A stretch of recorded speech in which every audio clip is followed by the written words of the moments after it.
If you're somebody who knows they should be taking their health, their fitness, their weight loss more seriously, but you just haven't been able to kick yourself in the ass enough to do it, then this episode is going to be for you. In this episode of the Eric Roberts Fitness Podcast, I talked to my assistant coach, Jamie, and our one-on-one coaching client, Jen.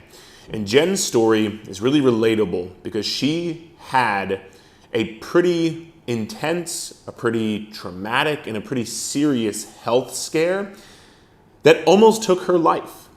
And from that moment, she knew that, for lack of better terms, she had to get her shit together. And even after years of starting and stopping, after years of saying she was going to stay consistent, but then always falling off track, and also years of having multiple kids, Jen and her family have 6 kids, her time is very limited. Her mental bandwidth is very limited. She also works a full-time job. She has to travel to and from that job, and she also has to travel to and from the gym, which is about an hour away.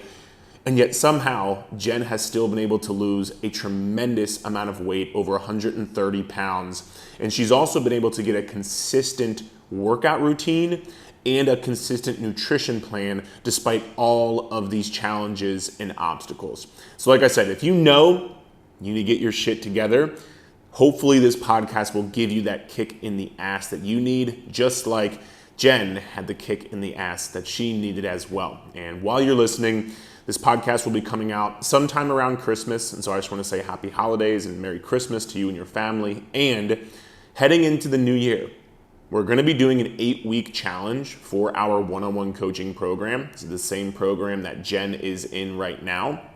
And so if you're interested in joining our one-on-one coaching program, there'll be some links in the description of the podcast below to go ahead and learn more and get started and join up in our online coaching. I know this time of year, you're going to have a lot of motivation with the new year starting.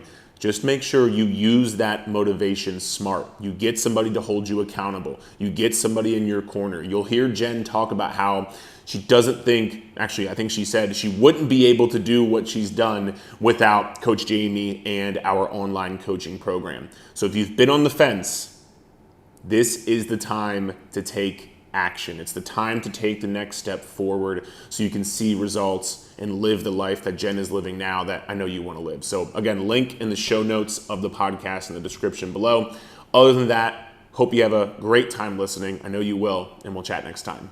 Wait, I want to start with that actually. So, okay, because this podcast will come out sometime around Christmas. So you're taking non-tracking days, but you don't want to. Jamie's making you. Is that correct?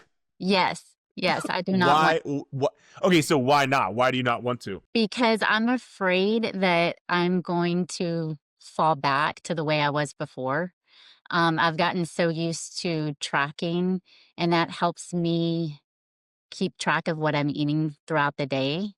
And I'm just really nervous and scared that I'll be like, oh, I don't need to do it anymore. That was easy. I didn't have to track anything. And I just fall back into my old ways. Mm-hmm. So even though we've been like locked in since May, we're afraid that like 2 or 3 days of not tracking is just going to completely send us back to who we were before. Mm-hmm. Welcome to the human brain. Yeah. Welcome to the human brain. That is how we operate. But, it's interesting. Something that we see a lot as coaches is if something is uncomfortable, it scares you, it makes you anxious, that is usually exactly what you need to do to then move forward even that much more in your journey, right? So just know Jamie is, she's having your best interest in mind, even though it may be a bit. Yes. I did it for Thanksgiving for the first time, and it wasn't as bad as I thought it was. Okay, that's good then, because we also want this to be a realistic, sustainable process for you. But so wait a minute, I think Jamie just said this. Every day since May, besides Thanksgiving, you've tracked your calories. Is that correct? Yes. Jesus Christ. Girl is locked in. Like, I'm not even kidding. She is. Okay. Yeah. Yeah. So let's start with that, Jen. Like, because I'll be honest with you, that's not the norm. That is not what most people do. So what like, why are you so consistent? Like, was there something that happened that you were like, all right, I feel like shit. I don't like how I look. I'm low energy. I'm going to do this. I'm going to go all in with it. I'm going to be super consistent. Like, why have you been so consistent? I had a health scare in 24, and the doctors said that it was due to my weight. And at that, I was at my highest weight and I was miserable. I couldn't walk up a flight of stairs without being out of breath. I couldn't play with my grandkids. And that like really woke me up. Like I stopped breathing. They had to do CPR, bring me back. And I was like, once I get over this and I can get better, I am all in and I don't care what I have to do. Like I'm going to do it and I'm going to stick with it. And I did. That's crazy. Well, number one, I'm glad you're still here and I'm glad but as humans, I was saying like, welcome to the human brain earlier, but it's crazy because really, like, unfortunately, or fortunately, however you want to look at it, oftentimes that's what it takes. It takes some sort of fear to kind of like kick us in the ass and be like, okay, this is real now. And as much as I would never want that to happen to you or anybody else, I'm sure you might even feel this way, kind of grateful that it's happened to you like that, because I don't know if anything else would have like got you to get your shit together much more than that. You know what I mean? Right, no, I don't think so either. I mean, my family was telling me and I wasn't listening and I'm like, "No, no, no." And it it was the worst thing and it was the hardest thing for me to go through and for my family to go through, but it was absolutely the best thing that could have ever happened to me, because it really woke me up. So okay, I want to come back to like when you started, but I want to go back a little bit before what you just said about being that person who you were kind of like, nah, it's okay, nah, it's not that bad. Because honestly, most people just stay there their entire life. So what was going on? Like, did you know like, hey, I should probably lose some weight? Did you know like, hey, I'm probably not the healthiest I could be, but did you just not care? Were you in denial? Like, what was that like for you? I think I was in denial. I battled my weight pretty early on, like starting at 16, 17 years old. I'm not too overweight, about 20 pounds, 30 pounds. And then I, got married, started having kids. I lost the weight. And in my 20s, I could gain weight, I could lose weight very easily because I was in my early 20s. Then towards the end of my 20s, it just started packing on more and more and more. And I'm like, oh, it's just 5 pounds. It's just 5 pounds. It's just 10 pounds. Oh, now I'm 15 pounds. No big deal. And I just kept letting it go and kept letting it go. And it kept adding up. And then I got with my husband now and he had 3 kids. We have 3 kids. So 6 kids. So then I just became focused on the kids and not myself. And just running around with the kids, taking them to soccer practice, baseball practice, cheerleading, volleyball, whatever. And I just didn't focus on myself. I focused on raising my kids and my family. So I think I just let myself go. Mhm.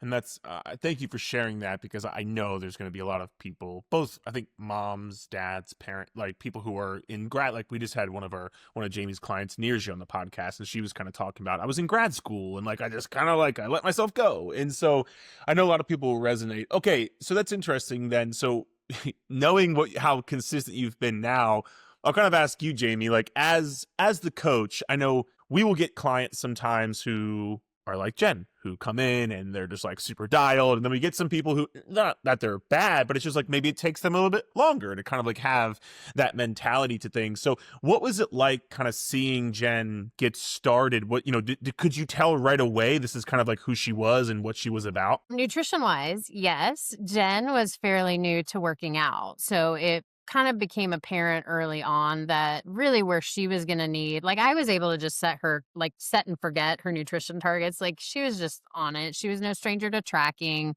Process was really simple for her. But where there was kind of like some doubt and some uncertainty was more in the realm of her workouts.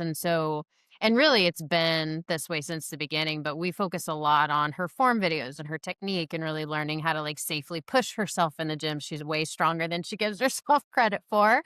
And just like with everybody, there are certain movement patterns that are a little bit more challenging for her than others, and kind of really understanding the mind muscle connection and body positioning and things like that. But she's very driven in every aspect. Like, her commitment was never something from the word jump that I question. Like, if she says she's gonna get her workout done, she's gonna get her workout done. If she says she's gonna hit her calories, she's gonna hit her calories. Like, she just I don't know what I understand the life circumstance that caused it, but something switched in her brain and she turned into like, I'm keeping my promises to myself come hell or high water.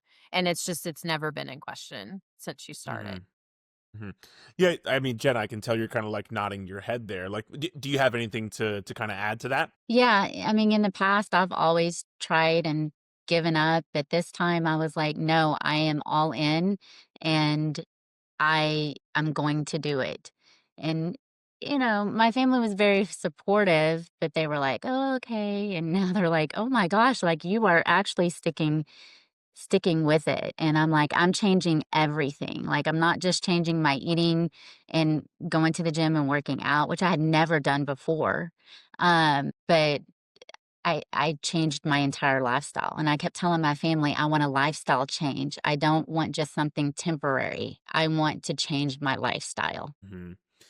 Okay, this is awesome. I have two follow-up questions. Number one, so you used to be the person who maybe a hard day came and you were kind of like, I'll let myself off the hook, or I won't go get my steps or nutrition, whatever. I'm sure you still had hard days, especially in the beginning, because you're trying to make this change. So what would you tell yourself? What would you think about? Like, what got you to stay consistent on those days that were like you weren't motivated, you were super short on time, like you still have 6 kids, and so like, what got you through those difficult days that was different this time around? To do it no matter how tired I am. There's Mm, no excuses. I made excuses for 30 years. I'm not making any more excuses.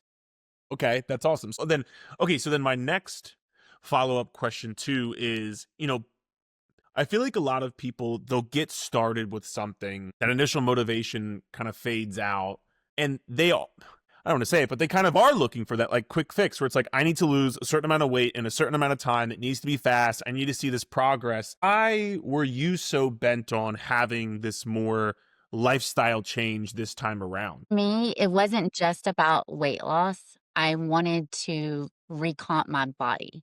I wanted to become stronger along with healthier. So it it was about weight loss, but not just about the weight loss. Makes total sense. Okay, so Jamie, I have I'm thinking of like a follow up question to that as well. Again, we will get people who they will tell us to our face, nah, the scale's not that big of a deal. But then like when push comes to shove, they're freaking the fuck out. So did you see that with Jen at all? Could you tell she was really bought into more of like the longer term lifestyle change? Like how were you navigating that as her coach early on? Yeah, so I mean, because she was so consistent, like we saw pretty consistent progress. Like, she wasn't dropping like 2, 3, 5 pounds a week, but like average trend over time, she was moving down. And then I think it was a few months ago there was like a medication adjustment that needed to be made because things had kind of stalled and plateaued. She went and saw her doctor.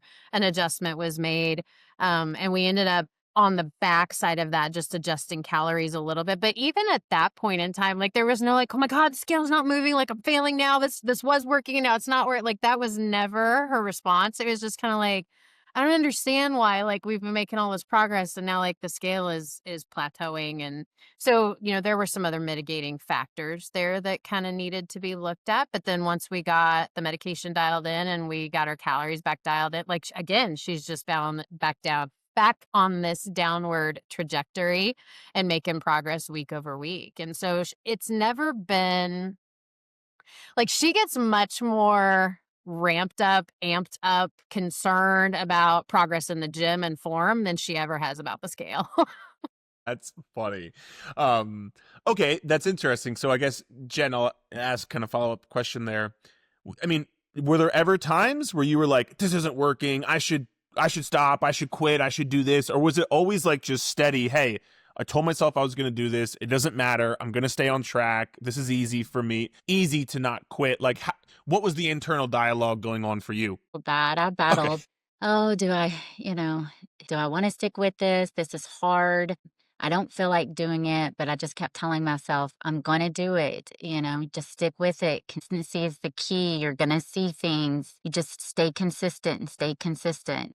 And even if the scale doesn't move when I take my measurements, then I see it in my measurements. And even before I take my measurements, I can see it in my clothes, or people will be like, they'll make comments, oh, you're starting to look different, or this and that. And so that was worth it. That's worth it. I love that. And again, so my next question, I feel like a lot of people they're hearing you like, oh, well, I'm just going to tell myself I'm going to do it. I feel like a lot of people try to do that, and it's maybe works for a little bit, but it's tough to keep up that willpower. So I'm curious, is there anything that you feel like you did differently this time around thus far that has made it different from like an actionable standpoint to allow you to be more consistent? Like, I'm just thinking of random things like I'm working out in the morning instead of at night, or I'm meal prepping on Sundays. I never used to do that. I'm planning ahead my dinners with Coach Jamie. Like, was there anything tactically different that you did to make it easier to be consistent this time around? Yes, I go to the gym. And so I make it non negotiable whenever I leave work, no matter what time I leave work. And if I leave work late, I get upset because then I get to the gym late and I have to wait for machines. But I leave work and I drive to the gym. And the gym is about 35, 40 minutes from Jeez. where I work. And then it's about an hour from where I live. So Wow. it's non-negotiable for me. I have to go to the gym. And when I get in my car, it it became a habit now. It's just a habit. I just drive and start going to the gym, and then on my way, I'm like, man, I don't want to go, but I don't want to turn around now. So I'm just going to continue going. Hmm. Hmm. But that was one thing where I just made it every day after the gym. I mean, after work, because in the mornings it was just too hard because it's so far. Um, and then it's just after work, I bring my gym clothes with me. I do meal prep for lunch. That was different. I never did before. I would always just eat fast food or donuts. Donuts are good. Donuts are good. Um, that's awesome. So you have 6 kids. You drive an hour. You drive to work, then you drive to the gym, and you drive an hour home, and yet you somehow still get it done. I hope And people let me go ahead. add, Yeah. she also travels for work for like several days to a week, like every month or two. Hmm. And then what do, Jen? You just use like the hotel gyms or something? Yeah, I usually Google ahead of time to see if there's a gym close by. If not, I use the hotel gyms and I take my resistant bands and sometimes I'll take my dumbbells. Mm. Yeah, you are checking off all the boxes of a successful person on this journey. No, I think this is great.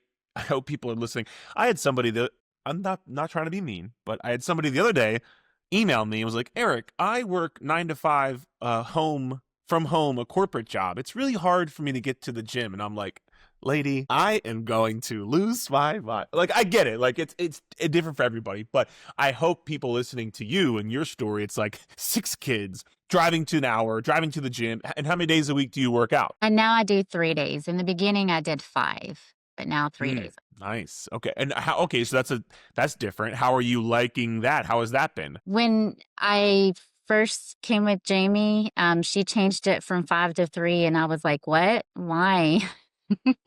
But I do And like the now? 3. I do like it. I see more results of 3 days a week than I did with the 5. Mm-hmm. A Mm-hmm. lot more results. Do you find it easier on your schedule? Yes, much easier. Yeah, I enjoy that totally. rest day in between. Goddamn right. Yeah, so do I. Yes. Jamie, so you maybe you could talk about the workouts a little bit more when you guys got started. So she was working out like what, like a bro split 5 days a week, or what was going on? She was just doing it all. Like she just Okay. I Okay. think she was under the impression that a lot of people are, which is like the more time I spend in the gym, the better my progress is going to be. And a lot of it was not really work that was effective in helping her achieve her goal. Like, she was spending time there, but not necessarily doing the right things with that time. And then when I realized that, like, she had to drive halfway across the state to get to the gym, I was just like, "No, no, no, no, no, no, no. Like, we're gonna make this fit your life." And so if that's where the gym is, that's cool, but, like, I don't want you to have to make that drive any more than is absolutely necessary, because I want this to feel easy. I want this to be something that being consistent with it is going to be easy, Hmm. Hmm. relatively speaking. And she was initially, she was just like, okay. But now she's learning, like, we do lower, upper, full, and she can push a lot harder in the gym because she has time now to recover. She's not constantly beating her body up, too. Hmm. So, Hmm. Jen, did you, and I think the answer is yes, but I'll kind of, let you expand on it. Did you feel like, oh man, well, I was working out 5 days a week and like maybe I wasn't seeing as much progress as I wanted to? How is, working out 3 days a week going to help me? It's less, it's not going to be good enough. I should be working out more. Like, did you have any of those thoughts? But yes, absolutely. And Jamie said, just trust me, trust me. And I trusted her, and she was absolutely right. It's funny. I just before we hopped on here, I was answering some emails, and again, a lady emailed me, and she was kind of like, "Well, I'd love to join coaching, but I just I'm in the all or nothing mindset. If I'm not working out 7 days a week, and I can't commit to that yet, why would I even start? Doesn't even make any sense. I'll just wait until." And I'm like, "Work out fucking 2 days a week for all I care. Like, you're still gonna see great progress." And so I love that you've been able to work that into your life in a realistic way. Because Jamie said, like, I want it to feel easy. And most people listening are like, no, it shouldn't feel easy. It should feel hard and it should feel difficult. And it's like, no, no, it should actually feel like, no, I can do this. And it sounds like that's what the plan you guys have gotten set up. Going on to workouts a little bit more, Jen. You mentioned you were like more of a beginner to strength training. Is that correct? I'd never set foot in a gym until January of last year. Okay, And that was the first time I'd ever stepped foot in a gym. let's Um, go. and uh, older. I'm almost 50. So I didn't know what I was doing. I was just doing random things, and just have no clue. Did you have any of that, like gym intimidation? Like, were you kind of like intimidated? Did you just like not want to go into the free weight section? What was that like at first? Yes, it was very scary. I was very intimidated. I was scared that everybody was looking at me and judging me. So I was scared to try new things because I was so worried that they were judging me because I was so heavy. I quickly learned that nobody cared what I was doing in there. Everybody was there for the same thing. They just wanted to get their workout on and go. I've met some really great people in the gym. They help. So that made it easier. But at first, it was very intimidating. I didn't want to go to the free weights. I wanted to stay in the little corner where nobody could see me with my little 3-pound dumbbells thinking I was working out. Well, and I think you were doing something and you got your first step in there, which is incredible. And I love that. So I guess, Jamie, you kind of talked about now Jen is very adamant and dialed in and wants to work really hard and lift heavy weights with her workouts. So how did you guys go from like Jen's more or less a complete beginner to like now she really wants to lift heavy, she wants to get stronger? Like what was that progression like? yeah, so, the first couple of months, we kept it really basic. We were doing things like goblet box squats and things along those lines. And she's in Planet Fitness, so she has a Smith machine, so we're able to do a little bit more supported, like squats, deadlifts, things along those lines. And I think that has helped her. But I think the form videos have made all the difference in the world because she's able to get real-time feedback saying, hey, make this adjustment. That looks really good. Get your shoulders back. Let's make sure we're bracing really well. Get the elbow pulled in, whatever the case may be. And then she knows, okay, I'm doing this correctly, or I just need to make this little adjustment next time and I'll be doing it correctly. Now I know I'm safer to start pushing heavier weight. And what she's finding is she is way stronger than 3-pound dumbbells. That's a huge part of coaching. I think that's really underrated sometimes is having that, okay, I know I'm doing this right, so let's push. Because I feel like, and maybe Jen, you could speak to this if you'd like, but I feel like we get a lot of people who they don't want to push because they don't want to injure themselves. Like, well, is my form right? Is it not right? And it's like, well, if you have somebody there telling you, then like, yeah, let's go lift heavier now. So is that kind of how the process was for you? Yes, I didn't know what weight I should start out, so I would always start at a lower weight, and then I wouldn't know when to increase the weight. So I would just stick with that same weight, and then it would just get easier. So then I would just increase it, 2, 3, 4 pounds, whatever the machine would let me increase it to. Um, and I learned through Jamie that nope, sometimes you just got to go a little higher, a little higher. Well, and so what has that been like for you? And I'll maybe give context. Like, again, we find with a lot of our clients when they start lifting heavier, they're like, I feel great. It's like, I want to keep doing this. So for you, like, what was that like? Finding out, hey, I can lift heavier. Hey, I am going up in my weight. Hey, I can do these deadlifts, squats, whatever it is. What has that been like? It's been great. I messaged Jamie and I told her, I was like, "Oh my gosh, I am stronger than what I think I am." 'Cause, I think it was the barbell hip thrust. She's like, you can go heavier," and I'm like, "Well, I'm already at 100 pounds. What do you want me to go to?" And she's like, "Try 135." And I think I sent emoji faces with like, "Oh my god, are you kidding me?" And so I'm like, "Okay." And so I did 135 and I did it. And she's like, "See, you're stronger than what you think you are." Well, okay, that's awesome. Congratulations on that, and probably you could do a shit ton more. Just like being honest, and Yeah. you will, and so it's interesting. But it's funny, like you said, I feel like people have, and maybe I'm wrong on this, but I feel like people have these preconceived notions of 100 pounds. Like, how much more do you want me to? That's 100 pounds, and we're like, you could do 300 fucking pounds. Like, what do you like? There is, I mean, there's a limit. You can't just go lift fucking cars and shit. Well, you can, Jen, because you're strong.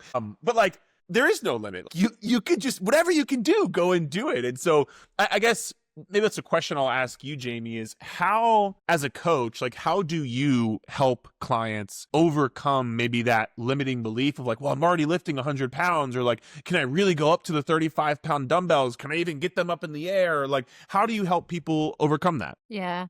So I prefer to start with moves that are like quote unquote safe, right? Like where the chance for or risk of injury is fairly small. And then we have a conversation around like, look, the worst that's going to happen is you unrack it, you go to lift it, you have to put it down. Like, so what? You'll shinny out from under the bar, you'll take the plates off, you'll reset. Like it's not the end of the world. If it's too heavy, we'll just grab lighter weight. But the issue is you're never going to know where your real limit is until you test it. And most of the time, like I can tell in a form video by the way that a client's set is progressing what they've got left by the time they get to the end of that set, right? If form is like not breaking down in the slightest and like we're not slowing down, the sixth rep looks exactly like the first one, like we got a lot more in us that we can push on. And so sometimes it's just, I got to throw down the gauntlet and I got to say, hey, like, I have another client that she was stuck at like 300 on a hip thrust. It was just like this mental block. And I was like, put 305 on it and just go for 2 reps. You don't even have to do 6, just do 2. Mm-hmm. And she's like, okay, so I did 325 for 8. And I was like, so sometimes you just have to, as a coach, be like, get it done. Like, I don't want to hear it. You can do it. Just go get it done. Yeah. Yeah, I agree. And I think that's one of the, many benefits of just having somebody else there who's walked the walk, who's been through this, who can guide you through this, right? And especially in today's day and age, like ChatGPT or social media. It's like there's so much information, but it's like it's valuable to have somebody who's not your own head of being like, well, this is 100 pounds. I can't lift more. It's like, no, you can absolutely fucking go lift more. So go fucking lift more. So I love that. Okay, transitioning slightly, kind of going back to maybe what we were talking about a tad bit earlier. Nutrition, Jen. Obviously, nutrition plays a huge role in weight loss and fat loss. And you had mentioned like you would gain 5 or 10 pounds. I'm like, oh, not that big of a deal, but it adds up. So what has been And I think Jamie also said you were familiar with calorie tracking and calories, but what has been different this time around with your nutrition that has allowed you to be so consistent and successful with your fat loss? I'm focusing on protein, my protein intake this time. Um, that has really helped a lot. That keeps me fuller, and protein, that's my favorite part. I'm not so snacky because before all I wanted to do, I think why I gained so much weight before is I didn't want to eat meals. I just wanted to snack all day long. And just snack all day long, little Debbie snacks, whatever. Um, and now because I'm more focused on my protein, I eat breakfast, I eat lunch, I have a snack in the afternoon, I eat dinner. And it and I'm full all day. What are some of the like tactical ways that you guys have been able to increase your protein? Like, is it protein shakes in the morning? Because, and also everybody's schedule is so different. Your schedule sounds really fucking crazy and really busy. So how have you been able to work that in? I do a protein shake in the morning. I also do like the protein oatmeal, and then I put some blueberries or strawberries in it. And then I have for lunch, I usually have what goes 15 grams or 20 grams yogurt, and I put fruit in that. So I try to have protein at every breakfast, lunch, and dinner. Jen's like the poster child of what we say to do. Like she just, I mean, she just is like just. Well, and listening to her talk, like it's very simple for her. Like she has removed as much friction as she possibly could, and she has completely set up her environment and her routines to support her in achieving her goals. Like it's not super dramatic because she's made it very simple. And people, And I think people miss that point a lot of the time. Like boring is good. Yeah, I always thought that it was really hard or difficult to eat healthy and get a lot of protein in, but it's really not. I eat the same things almost every day. I do switch it up a little bit, but that's what I like and it works for me. And it's simple. simple is repeatable. Repeatable means consistency. Consistency equals results. Like this is just like one step after the other. Yeah, I couldn't agree more. And I think a lot of people, they don't like the idea of, oh, I'm going to eat the same thing every single day. But it's also like, well, if you like Oikos Greek yogurt, and if you like the protein shake, and if you like these foods, it's not that big of a deal. You hate eating the same things every day that you hate. That's different. But like, if you actually like it, it's not going to be that bad. And so next, okay, so follow up. How many? So you have 6 kids. How many are still at home, if any? None. They're getting the fuck out of there. Okay, Yeah. that's good. So it's you and your husband. Which again, I think this is important too, because for example, I will hear a lot of people sometimes. Well, when I have to stop cooking for my kids and it's just me and my husband, like I just kind of eat whatever, right? And they fall off track that way. So what has it been like? Kind of taking back control of your nutrition for both, like do you also cook for your husband? Is it like, hey, I'm gonna eat this, if you don't fucking want this, I don't care, like go do whatever you want? Like what has that been like? So my husband cooks for me every Let's night while go. I'm at the gym. And so when I come home from the gym, he has dinner ready for me. That's awesome. I'm sure, and maybe I'm wrong, but unless he's like a really good mind reader, none of us are, so he's probably not. But like, did you have to have a conversation with him about like, hey, this is what I'm doing, I'm going to count my calories again, like can you help with dinner? How did that go? I mean, we had a conversation. I told him, hey, this is what I'm going to do. I'm going to start counting my calories. And he asked me, he's like, okay, what what's going to be your protein goal? How many calories can you have? What about dinner? Because he likes to cook and he's been mainly the cooker for years in the house. So he's like, that way I'll have dinner since you won't be getting home till later from the gym. So he took it upon himself and he's been doing it. He's doing a good job. Awesome. I love that. What is your husband's name? John. Cool. Shout out John. Let's Shout out fucking go, John. Shout out John. Let's go. But also shout out Jen, because if you didn't have that conversation, then he wouldn't have been able to help you with that. And something we find with a lot of people is they never have that conversation, and they never, like, it's never real. And or they're like, well, I've done this in the past and I'm probably just gonna fall off track. It's like, no, like you were like, this is what I'm doing. counting my calories. I'm signing up with a coach. I'm doing these things. And like you initiated that conversation and you took responsibility of that. So I think you do have to give yourself some credit there as well, Jen.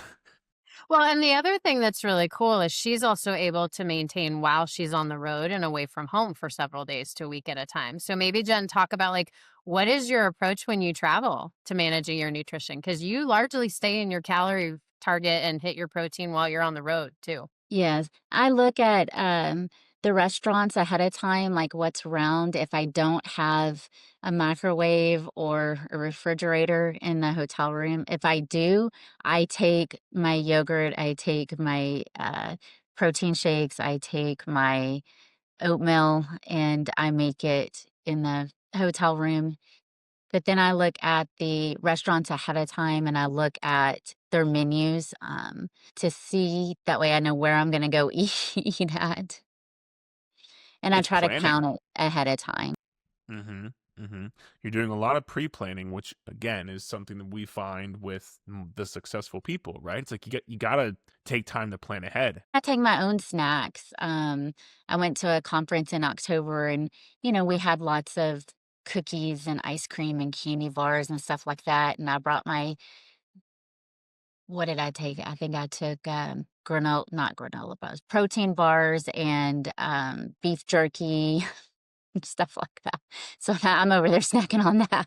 They're eating ice Yeah, cream. dude, it's no surprise. Go ahead, Jamie. No, I was just gonna ask. So, Jen, because another thing that comes up with clients a lot is, well, I don't want a lot of attention because I'm eating differently than everybody else, or I don't want to come across as rude because I'm not eating what's been provided. Did you encounter any of that? And if so, how did you address it? Nobody really said anything to me. I've always had the mindset, and I try not to say, "I can't have that." I always say, "I choose not to eat that." But if I go over to somebody's house and they've made something, I will eat, but I eat a small portion, just a tiny small portion of it. And then I just say, "Thank you. I'm full." This was great. I am full. That's huge though, that decision making. Like it's not that you're not allowed to have it. You're choosing not to have it. So it's not coming from a place of restriction. It's choosing from a place of options. I have all these options, and this is the option that I'm choosing. I'm just not choosing that option, and that's okay. And I think going back to the consistency aspect of it, put words in your mouth, but I would probably say that has allowed you to be more consistent because you don't feel like you're missing out or not allowed to have stuff. Like on Thanksgiving, if you want to have something, you probably had it. On Christmas, if you want to have something, you'll probably have it. You'll have it in a smaller portion size. You'll decide whatever you want to do, but it's not coming from a place of I can't do this, and now this is like getting built up inside of me. I just want these cookies or this ice cream. It's like, no, I'm choosing to have my beef jerky, and that's okay. Beef jerky's great, by the way. But Yes. yeah, I love that. Yes, because 'cause I'm the type of person, if you tell me, "Well, you can't have that," then I'm gonna want it. So I went into this, said, "I'm not gonna say I can't have anything because that's just gonna make me want it more. I choose not to do this. I choose not to eat this." Awesome. Yeah, that's huge. I love that. So let's maybe go a little bit into the mindset side of things now. It's actually funny. Jamie was she messaged our coaches channel yesterday, I believe. Jamie was talking about one of the clients who I'll let you say it, Jamie, like the imposter syndrome. Yes, I had a client reach out to me, and one of the things that we've really been focusing on has been like, instead of focusing on the outcome, focusing on the process and letting go of, this particular client kind of has a former identity where she sees herself as like the fat kid that she was growing up, but she's now like in her mid 40s. But she's never really like stepped away from that because her weight loss journey has constantly just been this I'm on the wagon, I'm off the wagon roller coaster for her. And so we're hitting a point where we're really trying to focus more on creating a lifestyle that demonstrates that we are assuming the identity of a healthy and fit person. And she had reached out yesterday and just said, like, I get it and I'm working on it, but now I'm kind of at this point where I feel like I'm experiencing and wrestling with some imposter syndrome, where it's like I'm telling myself I'm this healthy and fit person, but am I really? Like, have I really made the changes that I needed to make? And like a lot of us still experience this, for example, in our career, where it's like we get promoted and it's like do I really know everything I need to know to like be at this station on the ladder, et cetera? But she's kind of experiencing it with her health and wellness journey. And so I reached out to the coaches and just said, let's jam on this. Like, as a coach, how would you respond to this client? So the conversation was actually I thought it was a really rich conversation. Yeah, I think it was cool. And that's kind of my question to you, Jen, is like, through this process, you mentioned like you were the person who didn't stay on track, didn't stay consistent, would lose weight, gain weight. So how has maybe your identity and kind of how you view yourself in this journey changed? Like, do you still have that imposter syndrome? Are you damn confident now? Is it a mix of both? Like, how are you feeling about that? I think it's a mix of both. And I think I go back and forth. I still see myself as that. And I think that's just my mindset. I'll always will. But then again, when I look at myself, I like the way I look now. And so I kind of battle that. I kind of go back and forth with that. And I think that's just in my mind. I need to get it out of my mind. Yeah, and well, it's interesting. It's interesting because we had us coaches had a conversation on this, but my 2 cents would be, Jen, like, I don't know that that's necessarily a bad thing, and I don't know that it will ever go away, nor do I think it's a bad thing that it's not going to go away, because, correct me if I'm wrong, it probably forces you somewhat to be like, I got to stay on my shit. Like, I got to keep eating my protein. I got to keep getting my workouts. I got to keep doing this. Otherwise, I know what I was and I don't want to go back there. So, for whatever it's worth to you, and again, it was our conversation, but I don't think it's inherently a bad thing. And as long as you use it as fuel to continue to push yourself to become that person that you want to become, I think it's actually a really good thing. And it, quite frankly, sounds like that's exactly what you're doing, Jen. Yes, yes. And you can ask Coach Jamie. I've told her thousands of times, I am scared to death. I'm going to go back the way I was, and I don't want to do that. I'm afraid if I veer off my path just one little bit, like going one day without counting calories, I'm going to revert back to the way I was before. I'm so scared of that, and I do not want that. Mm-hmm. Which again, so I'll ask you, Jamie, like how are you coaching Jen through it? How do you coach just, clients in general through that kind of thought process? Because Jen, by the way, that's like what 95% of people struggle with who work with us. So trust me, it's very normal. Yeah. Yeah. So, and I have some personal experience with this as well. But from my perspective with Jen and with a lot of my clients, this is rooted in a lack of trust in ourselves. And we have now 7 months of data that demonstrates day in and day out that Jen is living the lifestyle of a healthy and fit person. We don't have to be perfect. We need to be consistent, but we get nervous about not being perfect and we get scared about not being perfect because we don't trust ourselves yet. And so part of what I'm trying to help her learn through experience and forcing these non-tracking days is that she can trust herself. She's not going to go back because, Jen, you're not that person anymore. Point blank and simple. Like, you are not that person who quit. You are not that person who gained 15 pounds, was like, oh, well, no big deal. Like, that's not you anymore. You had a life-changing moment and you've continued to evolve every minute of every day of every week of every month since then. And you're completely rewiring your behavioral patterns. You're completely changing the way that you make decisions. You've completely kind of flipped your priorities, right? The commitment that you have, Jen. Like, I don't know that I have a lot of clients who would match the level of commitment that you have. And so when you tell me I'm afraid to not track because I'm afraid I'm going to go back, I'm like, all right, so that's the next challenge. Now we've got to learn through experience that we can trust ourselves. Like, you've put in enough reps and there's enough evidence.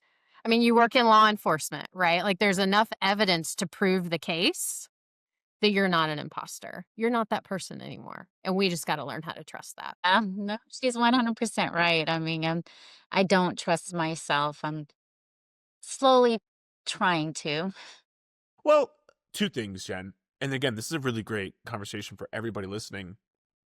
Okay, Jamie said you have 7 months of proof, but maybe you're like, well, I've struggled with this since I was 16, like you said.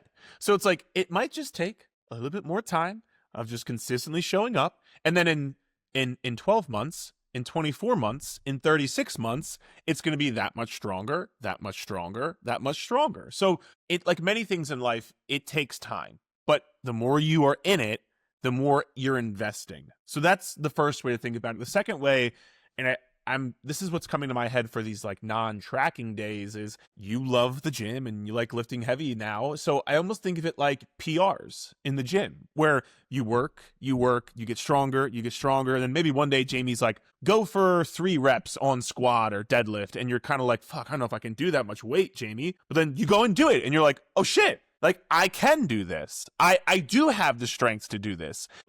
Think of it like that too. You know, you're building all these like just regular days. You're building habits, building strength.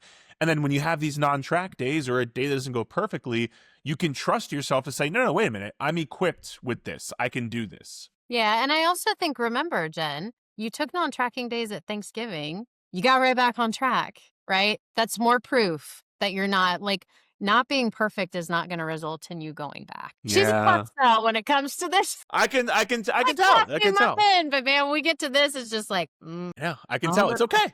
It's okay. We got with time, all things in due time, yeah. Jen. No, I love this, man. And listen, this has been awesome thus far. So thank you so much. And really, you know, I like to kind of end these with the question of, you know, and by the way, I don't think we've said this thus far. How much weight have you lost thus far, Jen? Total from the very beginning when I started, because I started on my own before I joined you guys. It's 132 pounds. God damn. Why we haven't said that since the beginning, I have no clue, but that's my fucking bad. That's insane. You've lost a whole person, Jen. That's insane, dude. Congratulations. Like, truly, that's fucking incredible. Those 5-10 pounds, they added up over years. And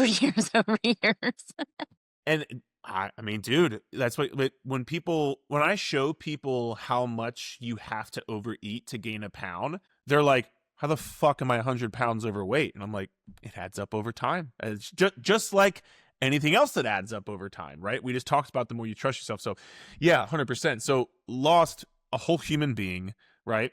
What would you tell that person, knowing who that person was, how they thought, what their mental thoughts were on a day-to-day basis? They were always quitting, always not following through with promises. What would you tell that person now, that version of Jen, versus the version of Jen now, who has seen all the progress, still wants to go and wants to keep going? What are, like, you know, maybe 1, 2, 3 things? Because there are a lot of people listening who were Jen of 132 pounds ago. It's where they are right now. Start small, stay consistent, don't give up.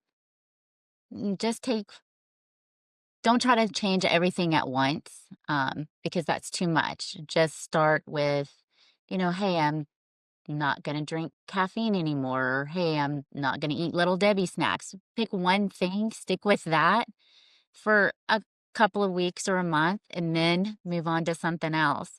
But if you give in and eat a Little Debbie steak, it's not the end of the world. Just get right back. Just stay consistent. Don't give up. Jen, I have to know now, what is your favorite Little Debbie snack? I mean, they're the best, but which one is your favorite? Oatmeal cream pies. As Jen says, guilty. Yeah, I haven't had an oatmeal cream pie in a year and a half. Holy shit. Wow. Okay. Yeah. Damn, maybe it's something you got to work in every now and then, or maybe you're like, no way, I can't go back to that. Those are good though, man. Those are damn good. That's awesome. I love that. Jamie, I'll ask you kind of a similar question, but you know, coaching Jen for the past 7 months here, and what would you say is maybe the 1 or 2 biggest highlights or biggest takeaways or biggest changes that she's made that maybe you would want to share with somebody who is, you know, thinking about making a change, trying to make a change, maybe not being as consistent as they would like to? Yeah, I mean, really, it just comes down to showing up for yourself. I mean, that's the other thing that Jen has kind of mastered, is learning how to prioritize herself and learning how to have conversations with people around her about what her goals are and what she wants and what kind of support she would like to see from them, structuring her life so that it supports her goals, making sure that when she has a choice in front of her, she's done, like I said, as much as she can to remove as much friction so that it's easier for her to make the choice that aligns with her goals, as opposed to, oh, I'm going to go eat 3 oatmeal cream pies. Like,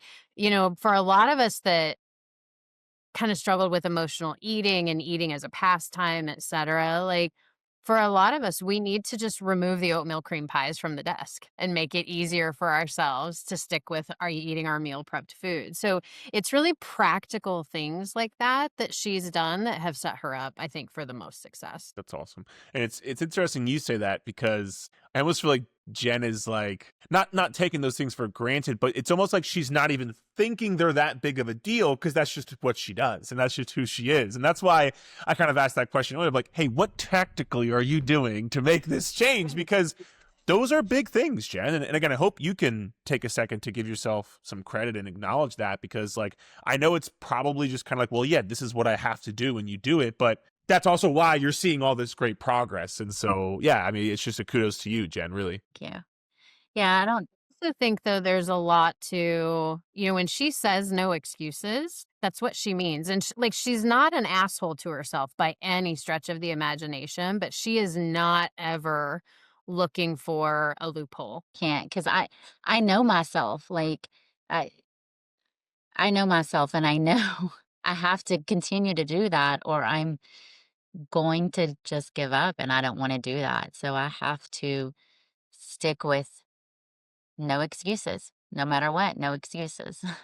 I mean, but again, that's why you are where you are. And I hope people listening out there, like, most people are too hard on themselves. It's quite a like dichotomy. Most people are too hard on themselves, but they also let themselves off the hook way too fucking easy. And so it's like, you're really hard on yourself because you keep letting yourself off the hook. Like, if you stop letting yourself off the hook so much, it's like you're not going to be that much of an asshole to yourself anymore. So I guess it's like the chicken and the egg, right? Like, which one comes first? But yeah, no, I love this conversation. I love what you've shared thus far, Jen and Jamie both. So thank you, ladies, so much for coming on. Jen, again, congratulations on your fucking progress. Absurd. And you're going to be hip thrusting 315, 400 plus pounds in no time. So just be ready for that. It becomes a pain in the ass, literally, but also you got to take the plates on and off. And so get ready for that. But yeah, I just want to say congratulations, Jen. You're crushing it, dude.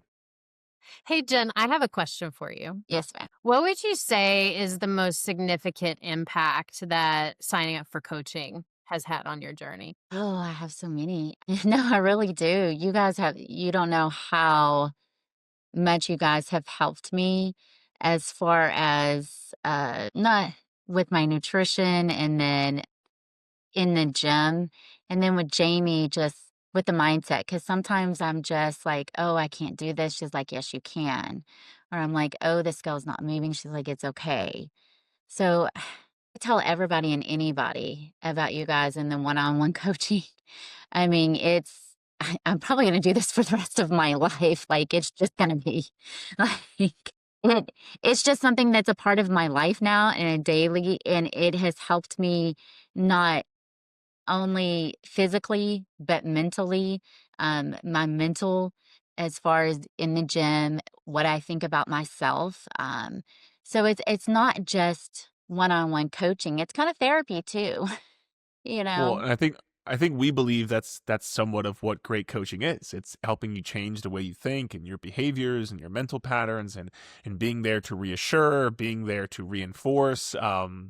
And you have to show up and do the work. Like, there's no way around that. But like, and I know Jamie can attest to this. Like, this is why, like, you're who we do this for. Like, you love, like, this is why we love what we do, because we love working with people like yourself. And so this podcast is being recorded on Thursday. The podcast that's going to come out tomorrow, I like lose my fucking mind on that podcast, and I'll let people listen to it. But like, it was about like you have to want this too. It can't just be us wanting it for you. Like, you have to want it. And you're the kind of person who we love to support and help you, because you do want it. Not, I mean, you're perfect, and not that you don't have down times or you don't believe in yourself sometimes, but like, you show up, and that's just like, there's nothing more that we can ask of you. And so, again, maybe I'm speaking a bit for Jamie, but I just want to say that. It's last thing I'll say. Funny, you say you're going to do this for the rest of your life. When you said, tell me I can't do something, I'm going to do it, I was going to be like, you can't stay with coaching for the rest of your life. But I guess I don't have to tell you that anymore. So you're good. You're already in there. Yeah.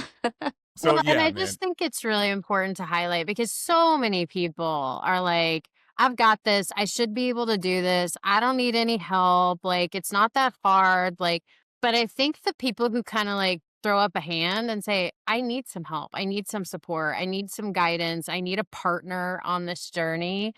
It just accelerates their results that much more quickly. And so that's kind of why I wanted you to talk about what the benefits of coaching have been. Because it's yes, you're showing up and doing the work. We're providing the GPS, and it's the two of us together that are just like pouring gasoline on this fire. So I think it's incredible. I wouldn't have been able to do it without you, uh, without your guidance. So Makes us super happy, Jen, truly. And again, I think it's a great message for, this podcast will come out sometime around the new year. And so as people are kind of getting ready to head into the new year, if anybody listening to this, if you're interested in coaching, if you knew Jen, she would have already told you, but we'll tell you now. You can click the link in the description of the podcast below to learn more about what we do with our coaching. So Jen, thank you so much for your time, man. I really appreciate it. I hope you and all of your huge family have a Merry Christmas, and hope you guys have the best time for these next couple of days. Jamie, as always, thank you so much for as well coming and sharing your wisdom here. This has been a great podcast, ladies. So thank you guys. Hope you have a great rest of your day, and we'll chat soon. Okay. thank you. Bye. Like, Bye, guys.